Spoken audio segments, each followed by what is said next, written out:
ആരോഗ്യത്തോടെ ഇരിക്കാം. മികച്ച പരിചരണം ഞങ്ങളുടെ ഉറപ്പ്. Shoranur medical trust, Shoranur. തികഞ്ഞ ജനാധിപത്യവാദിയായ ശശി തരൂരിന് കോൺഗ്രസ് അല്ലാതെ മറ്റൊരു ഓപ്ഷൻ ഇല്ലെന്നും ഭരണ തുടർച്ച ഉണ്ടാവുമെന്ന മുൻ KPCC പ്രസിഡന്റിന്റെ പരാമർശം നാക്കുപിഴയാണെന്നും രാഹുൽ മാങ്കൂട്ടത്തിൽ MLA പറഞ്ഞു. പാലക്കാട്ട് മാധ്യമങ്ങളോട് സംസാരിക്കുകയായിരുന്നു അദ്ദേഹം.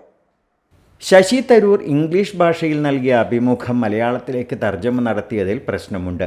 ആ അഭിമുഖത്തിൽ ഒരിടത്തും തരൂർ കോൺഗ്രസ് വിടുന്നതിനെക്കുറിച്ച് പറയുന്നില്ല.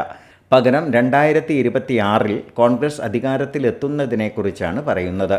തനിക്ക് മുന്നിൽ മറ്റ് സാധ്യതകൾ ഉണ്ട് എന്ന് അദ്ദേഹം പറയുന്നത് രാഷ്ട്രീയത്തെക്കുറിച്ചല്ല എന്ന് അഭിമുഖം പൂർണ്ണമായി വായിച്ചാൽ മനസ്സിലാവും. അത് അദ്ദേഹം തൊട്ടടുത്ത അഭിമുഖത്തിൽ തിരുത്തുന്നുണ്ടെന്നും പറഞ്ഞു. .view ന്യൂസ്, കാഴ്ചകളാണ് ലോകം, കണ്ടു തുടങ്ങുക.